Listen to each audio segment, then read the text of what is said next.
আজকে করলাম একটা এক্সপেরিমেন্ট। মাটন কারির মতো চিকেন কারি রান্না করলাম। আর রান্নার শুরুতে তো খুব ভয়ে ভয়ে ছিলাম, কিন্তু রান্নার শেষে দেখুন কি সুন্দর হয়েছে কালারটা, আর খেতে অসাধারণ হয়েছিল।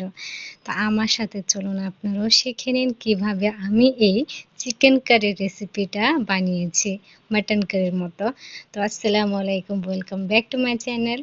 কেমন আছেন আপু এবং ভাই আপনারা সবাই? দেখুন, আজকে আমি চিকেন কারিটা বানিয়েছি একটা বলের মধ্যে।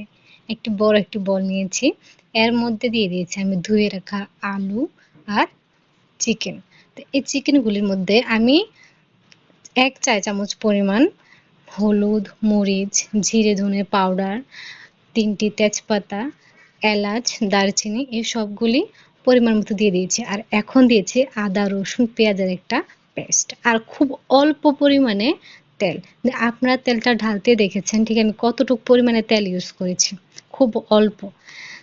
দেখেন তেলটা দিয়ে এখন আমি মেখে নিচ্ছি, আর এর মধ্যে দিয়ে দিচ্ছিলাম একটু জল, যা পরবর্তীকালে এই রান্নাটাতে আমি আর কোনো জল ব্যবহার করব না। এখনই আমি জলটা দিয়ে দিয়েছি। তো দেখুন কিভাবে ফুটছে। দেখুন জলটা পুরোই উপরে উঠে গেছে, রান্নাটার মধ্যে চলে আসছে। তো দেখুন আমি নাড়াচাড়া করে দিচ্ছি।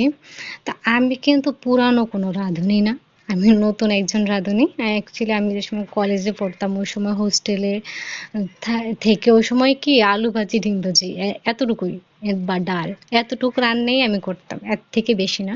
কিন্তু বিয়ের পরও আমি একলই, আমার হাজব্যান্ড বাড়িতে নেই। তো যেহেতু আমি একলই, তো নানা রকম বিভিন্ন রান্না আমি নিজে নিজে করে থাকি। যেটা ভালো খেতে হয় ওইটা খাই, যেটা ভালো খেতে হয় না ওটাও খেতে হয়। কারণ রান্নাটা তো আমি করেছি, ফেলে তো দিতে পারবো না, বা অন্য কাউকেও খাওয়াতে পারবো না, যেহেতু আমি একজনই। তো এই জন্য আজকে মনে মনে ভাবলাম যেহেতু ঘরে চিকেন আছে, তাই আমি একটু চিকেনটাকে একটু এক্সপেরিমেন্ট করে দেখি মাটন কারির মতো রান্না করতে পারি কিনা।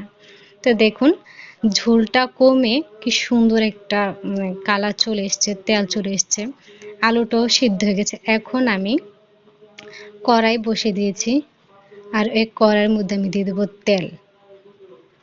দেখুন তেল দিয়ে দিয়েছি, এখন দিয়ে দেবো পেঁয়াজ কুচি। এটা পেঁয়াজ বেরেস্তা করার জন্য আমি দিয়েছি। আমরা রান্না করি না মাটন কারি, রান্না করার সময় আমরা যখন হয়ে যায় তখন উপর দিয়ে আবার এরকম পেঁয়াজ বেরেস্তা করে দিয়ে দিই। তো আমিও সেম করার চেষ্টা করেছি। দেখুন হয়ে গেছে। এখানে এখন আমি কড়াইটা নেমে বলটা বসিয়ে দেব গ্যাসের চুলায়। দেখুন ঝোলটা কিন্তু একদম কমে গেছে। আপনারা প্রথম প্রথম হয়তো ভাববেন যে কত ঝোল দিয়ে দিয়েছে, অ্যাকচুয়ালি না, পরে দেখেন কমে গিয়েছে। এখন আমি পেঁয়াজ বেরেস্তা দিয়ে দিয়েছি, আমার রান্না শেষ। অনেক সময় কম লাগে, অনেক কম সময়ে কিন্তু আমার রান্নাটা শেষ হয়ে গেছে। দেখুন দেখুন এই যে রান্নাটা শেষ হয়ে গেছে। তো আমি নতুন রাঁধুনি, আমাকে প্লিজ হেল্প করবেন। আমার রান্নায় যদি কোনো ভুল ত্রুটি থাকে আপনারা ধরিয়ে দেবেন, শিখিয়ে দেবেন আমাকে। দেখুন আমি লাস্টে একটা সুন্দর বাটিতে সার্ভ করে নিয়েছি। দেখুন কালারটা খুব সুন্দর হয়েছে, অ্যান্ড আমি যখন লাস্টে খেয়েছি, খেতেও অনেক মজা হয়েছে। আশা করি আমার ভিডিওটা ভালো